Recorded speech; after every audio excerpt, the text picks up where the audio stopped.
mosi tidak percaya. Jangan anggap kami tak berdaya. Ini mosi tidak percaya. Kami tak mau lagi diperdaya. Terima kasih.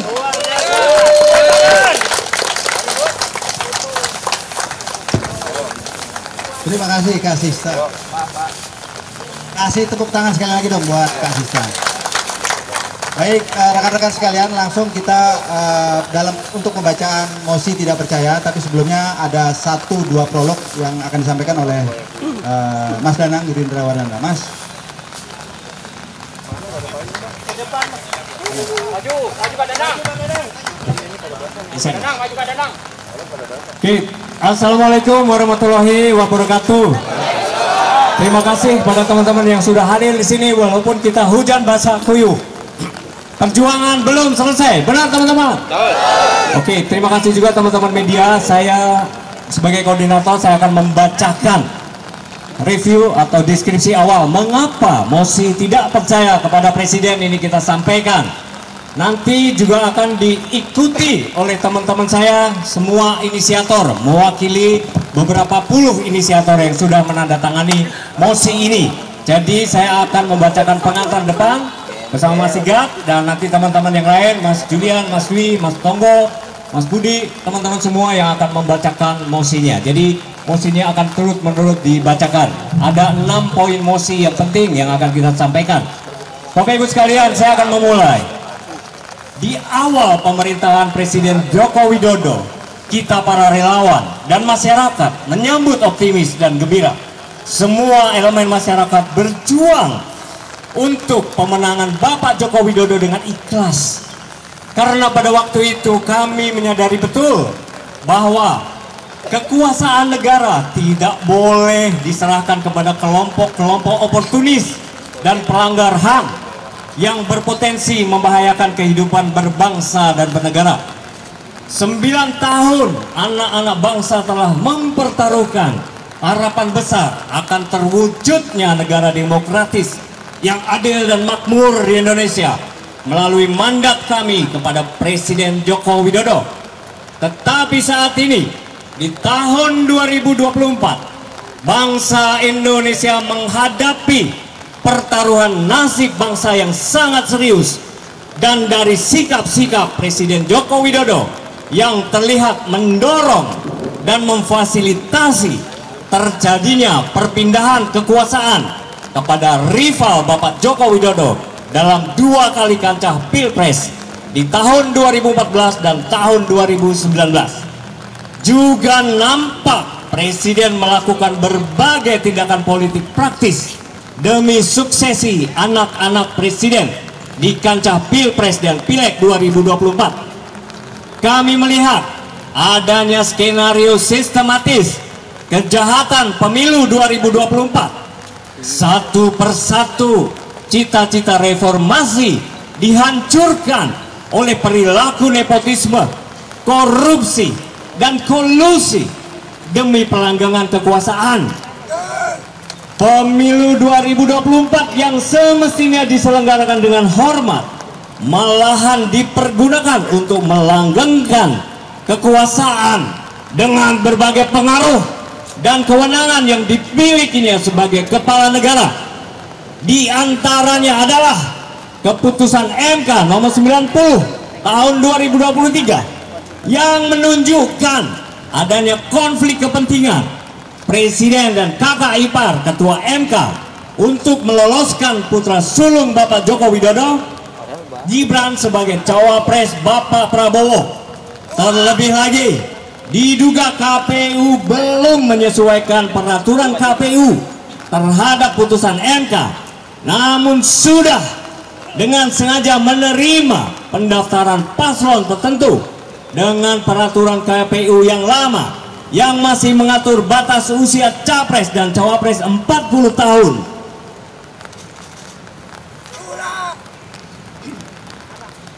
Jajaran pimpinan KPU berulang kali divonis melakukan pelanggaran etik oleh DKPP.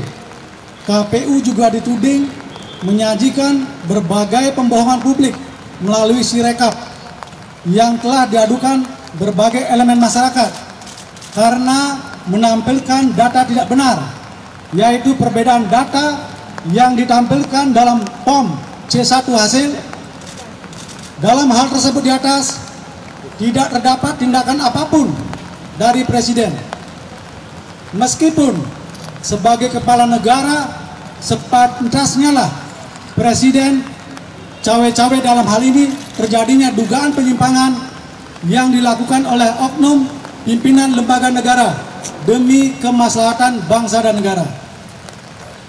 Presiden juga tampaknya melakukan pelanggaran terhadap ketentuan Undang-Undang Nomor 19 Tahun 2023 tentang APBN tahun anggaran 2024 dan Undang-Undang Nomor 28 Tahun 2022 tentang APBN tahun anggaran 2023 dalam bentuk realokasi atau mengubah anggaran belanja total sekitar 490 triliun dan persetujuan DPR RI, dan dituding digunakan belanja barang dan jasa bantuan sosial tanpa melalui pembahasan dan persetujuan DPR RI.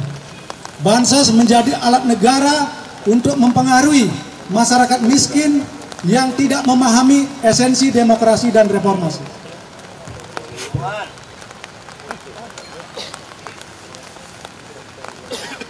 Presiden nampak melakukan pembiaran terhadap oknum-oknum pejabat pemerintah aktif dalam hal penyaluran bansos yang tampak jelas diarahkan untuk kepentingan politik atau pemenangan putra sulung Bapak Joko Widodo dalam kancah Pilpres 2024 dan putra bungsunya untuk pemenangan Partai PSI. Pernyataan Presiden seringkali berubah-ubah, saling menegasikan, yang membuat publik tidak lagi bisa percaya pernyataan Presiden. Kami menilai bahwa pemilu Presiden dan Legislatif 2024 dilangsungkan dengan syarat konflik kepentingan, secara tidak hormat, melanggar konstitusi, mengabaikan nilai-nilai demokrasi. Karena itulah kami mengeluarkan mosi tidak percaya. Mosi tidak percaya. Berangkat dari permasalahan itu, kami masyarakat penegak konstitusi mengeluarkan mosi tidak percaya kepada Presiden.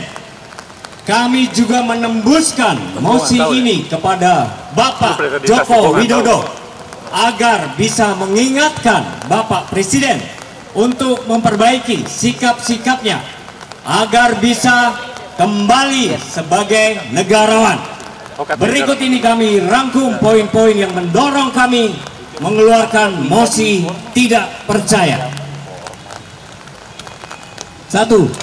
Presiden sebagai kepala negara patut diduga melibatkan diri dalam konflik kepentingan demi meloloskan anak sulung Presiden Joko Widodo sebagai Cawapres 2024 melalui keputusan Mahkamah Konstitusi nomor 90 tahun 2023 yang mengubah salah satu pasal dalam Undang-Undang nomor 7 tahun 2017 tentang pemilihan umum terkait dengan persyaratan Capres dan Cawapres. Dari hal tersebut, Presiden patut diduga telah turut serta melakukan tindakan koruptif dan nepotis yang melanggar pasal 5 ayat 4 Undang-Undang nomor 28 tahun 1999 tentang penyelenggaraan negara yang bersih dan bebas dari korupsi, kolusi, dan nepotisme.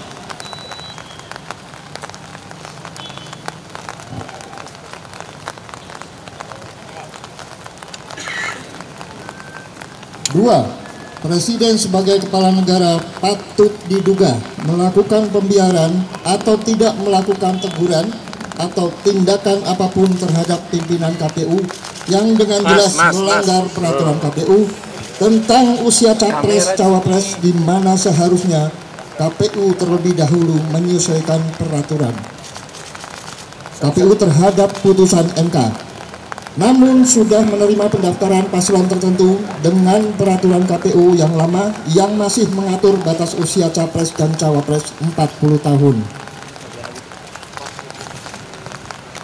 3. Presiden sebagai kepala negara patut diduga telah melalaikan tugas dan perannya dalam menjamin terselenggaranya pemilu yang jujur dan adil, yaitu 1.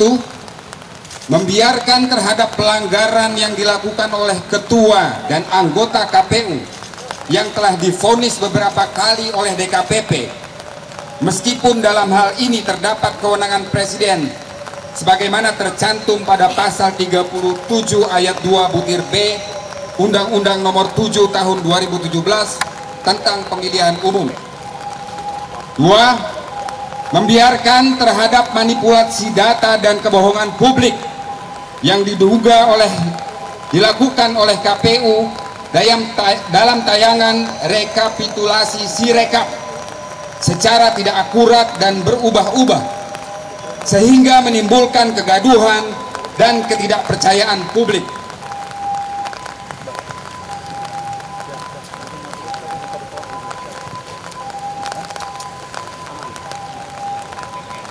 Poin C, pembiaran terhadap instruksi KPU kepada seluruh KPUD provinsi secara telanjang kepada KPUD kabupaten kota untuk menghentikan rekapitulasi suara secara manual pada tanggal 18 sampai dengan 20 Februari 2024, di mana hal ini